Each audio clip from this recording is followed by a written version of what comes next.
J'ai envie de vous parler de la liberté parce que c'est un cheminement c'est un concept qui se transforme beaucoup en moi depuis pas si longtemps que ça, la vérité, depuis quelques jours. En fait, j'ai vu un réel d'une personne que j'aime beaucoup, c'est une américaine qui s'appelle Christina Sutra.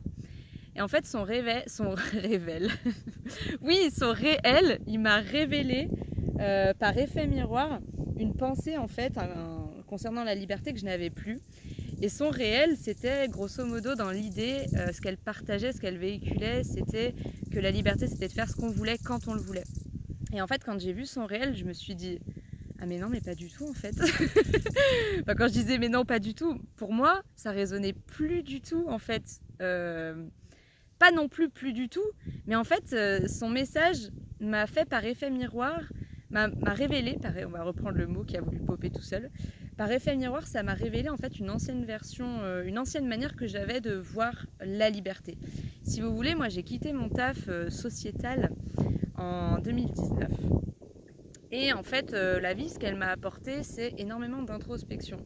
Pendant surtout une année, j'ai été vraiment un peu beaucoup chez moi, à pas voir grand monde et à baigner dans ma propre intériorité, dans mon propre fluide, dans mon propre fluide. Bon, on va arrêter les superbes images que j'ai et on va se concentrer sur l'essentiel. La vie m'a apporté beaucoup d'intériorisation et je me suis aperçue en fait que pendant un moment je pouvais faire exactement ce que je voulais faire quand je le voulais. Parce que j'avais plus de travail, j'avais plus d'engagement auprès de quoi que ce soit, auprès de qui que ce soit, à part moi-même, de moi à moi.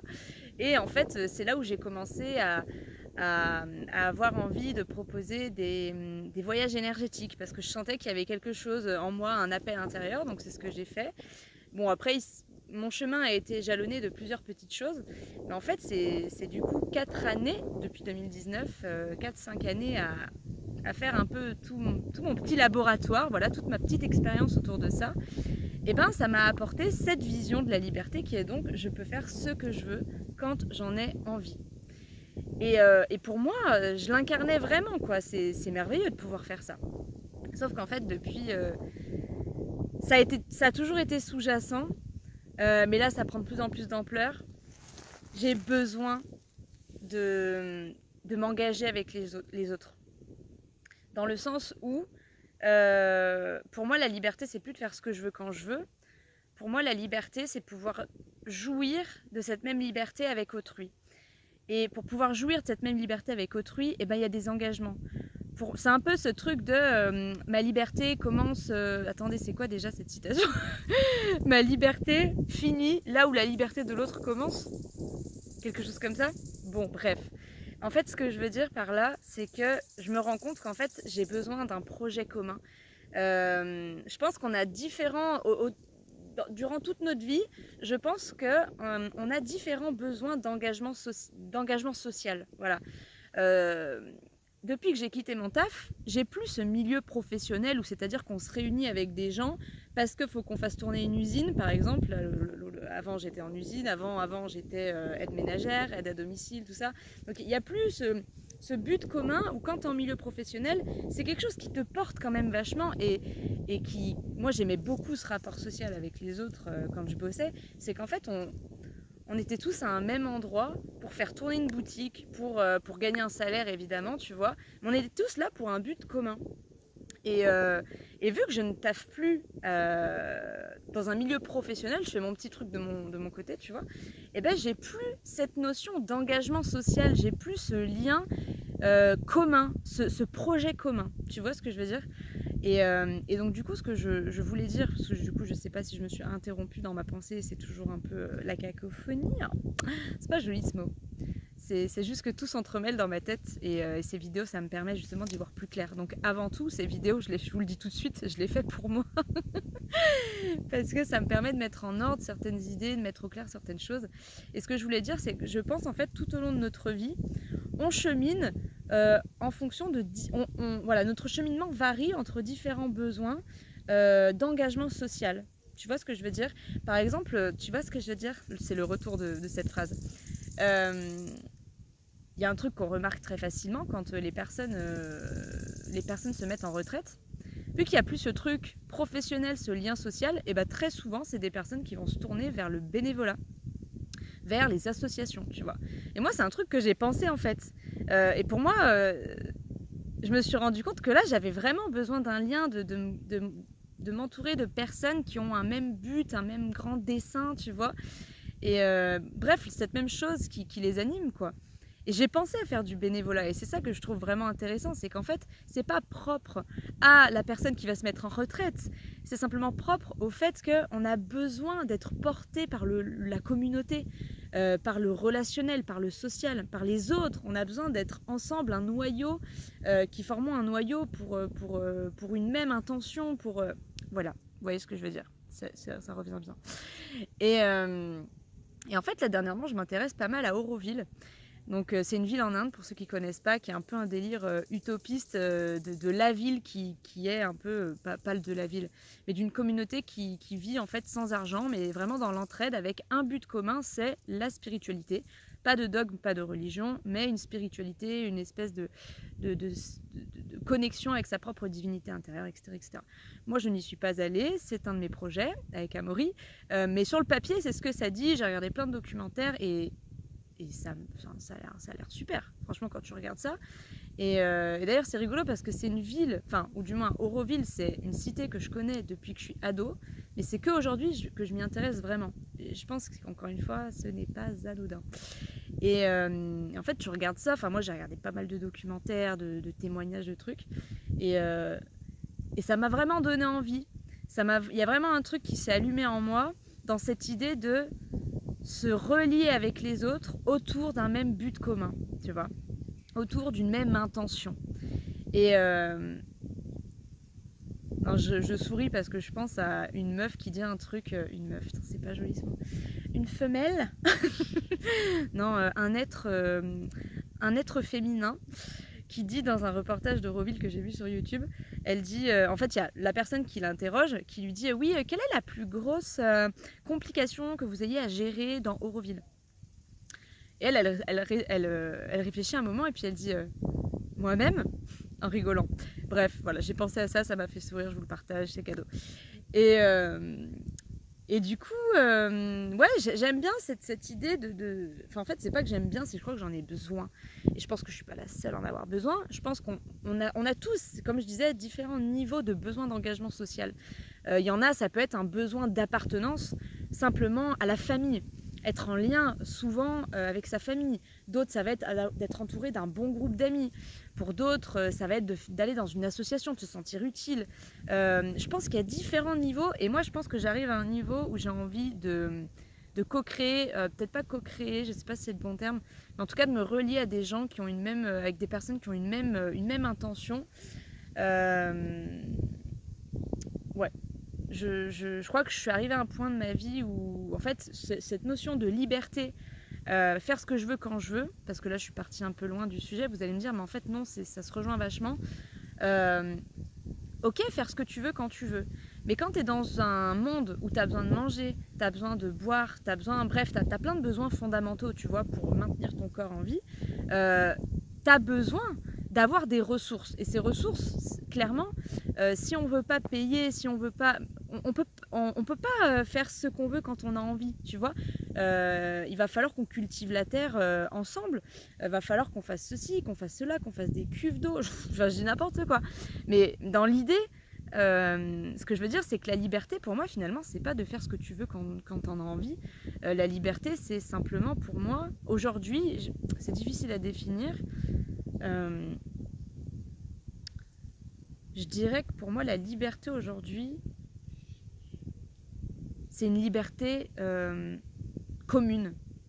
C'est plus le je fais ce que je veux quand je veux. Quelque part, oui, mais d'un autre côté, non, en fait. D'un autre côté, non, parce que si on a envie que nos besoins soient rassasiés, effectivement, c'est très simple de se dire je peux faire ce que je veux quand je veux. Quand on va dans un magasin, on achète tous les repas du monde qu'on a envie de manger, qu'on ouvre le robinet, il y a de l'eau, bah oui, c'est sûr qu'on peut faire ce qu'on veut quand on a envie, quand il n'y a pas cette notion de besoin à combler.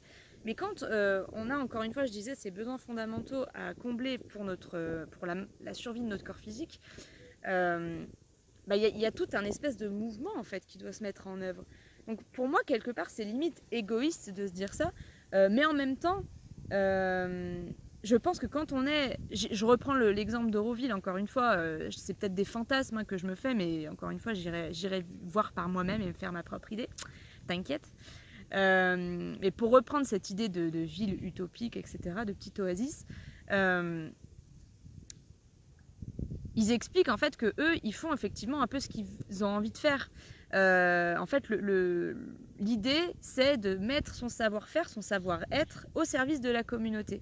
Donc oui, en fait, tu es appelé à faire ce que tu veux faire, mais il y a quand même un engagement envers les autres. Je sais pas trop comment expliquer, c'est encore très très vague dans mon esprit.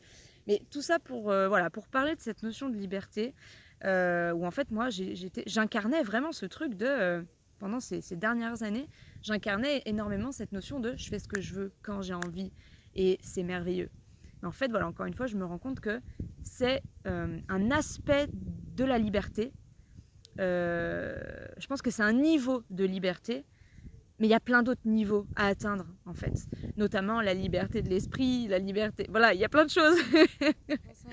Je pense que notre société, elle nous offre quelque part que cette manière d'expérimenter la liberté. En mode, oh là là, je suis fatiguée de mon travail, maintenant je suis à la maison, je peux faire ce que je veux quand je veux. Et quand on est fatigué physiquement, on n'a pas envie de faire des efforts pour rentrer à l'intérieur de soi, on n'a pas envie de faire des efforts spirituels. Donc en fait, je me demande quelque part si voilà, notre société, elle ne nous empêche pas d'atteindre une connaissance autre de la liberté que seulement le je fais ce que je veux quand je veux, je m'en fous. À méditer. Après, il n'y a que nous-mêmes qui nous empêchons les choses, on est bien d'accord. Mais je pense que la société favorise particulièrement cet état d'esprit-là du ras-le-bol de la liberté. Je fais ce que je veux quand même. Mais du coup, voilà, pour moi, la liberté, c'est de se mettre en lien avec les autres pour que chacun puisse jouir de cette même liberté, en fait. Tu vois ce que je veux dire? Et vu qu'on est dans une société qui, pour le moment, est totalement dépendante, asservie, où chacun de nous, pour vivre, très clairement, on n'a pas tous un jardin, on n'a pas tout, enfin, pour faire pousser nos légumes, enfin, vous voyez ce que je veux dire? Je sais pas trop comment mes idées se mettent en place, mais bref, c'est un sujet qui m'anime, ça part dans tous les sens, j'espère que ça vous parlera plus ou moins. Si c'est pas le cas, eh ben, prenez ce qui parle, as always. Et donc voilà, en fait, j'ai trouvé ça génial parce que je ne dis pas que cette personne, Christina Soutra, a cette exacte vision de la liberté qui est donc je fais ce que je veux quand je veux. Parce qu'honnêtement, je ne sais rien de ce qu'elle pense. Je ne connais pas grand-chose d'elle, comme moi, je ne me connais pas à 100%. Donc je ne peux pas faire une fixette de me dire, elle pense comme ça, et c'est pas comme ça que je pensais. Non, ce que je veux dire, que je trouve super intéressant, c'est que les autres sont toujours un miroir à notre propre cheminement, à nos propres manières de penser. C'est ça qui est fascinant, en fait, c'est que... et je reprends cette idée de la personne qui disait dans le documentaire d'Euroville, c'est moi-même la chose, la personne la plus difficile à gérer. C'est vraiment ça en fait, tout est relié à l'individu. Comment dire, en fait le travail il est à l'intérieur pour que nous puissions avoir une cohésion extérieure et ça ne tient qu'à chacun en fait. Bref, voilà, j'ai l'impression que c'est n'importe quoi tout ce que j'ai dit, que c'était pas du tout cohérent, machin, truc, bidule. Ça l'était certainement pas. Mais en fait, j'ai une idée bien précise par rapport à ce que j'ai dans la tête, mais j'ai du mal à l'exprimer là encore parce que c'est pas tout à fait mûr. Voilà, c'est pas encore couvé au max, quoi. Mais voilà, tout ça pour dire que moi j'ai plus envie de jouir de cette liberté de je fais ce que je veux quand je veux, j'ai envie d'avoir un engagement. Et pour moi la liberté et l'engagement, on pourrait dire que ce sont des oxymores, des opposés, non pas des oxymores, oh là là, des opposés complémentaires, mais justement ils sont complémentaires je pense. Je pense que pour avoir une liberté, il faut qu'il y ait un engagement envers soi-même, un engagement envers une communauté, envers les autres, envers les animaux, je dis n'importe quoi. Mais par exemple pour moi, ok, je suis totalement libre, et par conséquent, pour être totalement libre, il faut que je sois engagée avec moi-même pour pas être asservie à des pensées, à des dogmes à l'intérieur de moi. Pour moi, la liberté, c'est être engagé avec soi-même. C'est une discipline intérieure pour ne pas s'enfermer intérieurement dans notre esprit. On l'a très bien vu dans des exemples. Alors il me semble que c'était Nelson Mandela, où il y a plein de sages en fait, d'exemples qu'on a dans notre belle planète, où en fait il y a des personnes qui ont été en prison, mais qui mentalement se sont libérées en fait au niveau de l'esprit. Mais elles étaient enfermées physiquement, mais elles étaient libres à l'intérieur parce que elles avaient dégommé en fait les limitations, les machins, les trucs, les frustrations, les peurs, j'en sais rien quoi, tu vois. Et c'est ça qui est intéressant aussi. C'est la liberté intérieure, faire ce que tu veux quand tu as envie ou je ne sais quoi. C'est avant tout un engagement. Et ça, c'est deux opposés, mais qui sont complémentaires et qui ensemble donnent un équilibre, un équilibre absolument fantastique. Parce que si j'ai pas d'engagement envers moi-même, je peux pas vraiment être libre. Dans le sens où, encore une fois, je vais peut-être nourrir, faut que j'ai un engagement avec l'amour de moi, avec j'en sais rien quoi, mais tu vois ce que je veux dire. Bref, je sais pas si je posterai cette vidéo, ça me paraît tellement douteux ce que je suis en train de...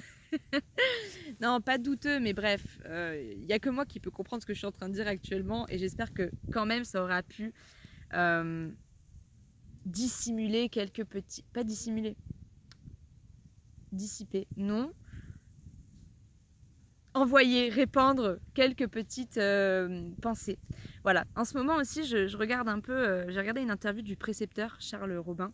Franchement, j'aime beaucoup cette personne. Je vous conseille, mais à 1000% d'aller voir cette personne. Et en fait, il expliquait, lui, que... Alors, je crois que dans sa bio Instagram, ça doit être écrit quelque chose comme... C'est un philosophe, je vous le dis tout de suite. Voilà, je ne me l'ai pas dit, j'avais oublié. Il dit je te donne matière à penser. J'aime beaucoup, parce qu'il a expliqué à un moment donné comment il voyait cette phrase. Et en fait, quand il l'explique, c'est qu'il est là, il te dit, je suis pas là pour te donner des réponses, je suis pas là pour te dire c'est comme ça qu'il faut penser, non, non, non, je suis là pour t'exposer plein de points de vue et pour que toi-même, en fait, je te donne l'opportunité toi-même d'aller voir, d'aller expérimenter toutes ces façons de penser, toutes ces philosophies, tout ça, en fait, pour que tu fasses ta propre opinion, tu te forges ta propre opinion. Et moi, c'est tout le temps ce que j'ai envie de vous transmettre dans mes vidéos. J'ai pas envie de vous dire ça, c'est la liberté, ça, c'est ma vérité, ça, c'est la vérité, ça, c'est exactement ce qu'on doit faire tous les jours pour atteindre le nirvana ou je ne sais quoi. Moi, je vous transmets mon cheminement parce que déjà, je me parle à moi-même quand je le fais et c'est une vraie thérapie en vrai, les vidéos. Essayez, hein, si vous ne pouvez pas voir de psy, enregistrez des vocaux ou faites des vidéos. Vous verrez que c'est franchement pas mal. Moi, il y a de nombreuses fois où quand j'avais trop de trucs dans ma tête, je faisais des messages vocaux. J'enregistrais des messages sur mon téléphone. Après, je les réécoutais et je me rendais compte du ridicule des fois dans lequel j'étais et ça libérait tout ça. Bref, c'était le petit tips. Mais du coup, voilà, c'était ce que je voulais vous partager. Prenez ce qui vous parle dans mon cheminement, ou prenez tout en fait ce que je vous dis et disséquez-le à votre manière en fait, parce qu'une information, si elle n'est pas ressentie, si elle est juste copier-coller, l'information elle n'a pas fait de chemin en fait, tu vois, elle passe juste d'un point A à un point B, à un point C, à un point D. Mais si elle est vécue, elle est ressentie, elle est alchimisée avec sa propre énergie, l'information elle se transforme, elle s'accroît, elle est merveilleuse l'information. Bref, je vais m'arrêter là, parce que je crois que ça fait 17 minutes. Au bout d'un moment, on va arrêter. Merci de m'avoir écouté jusque-là. Je vous remercie d'être qui vous êtes. Je vous remercie d'avoir répondu à l'appel d'être présent sur Terre. Parce que Wallah Billah,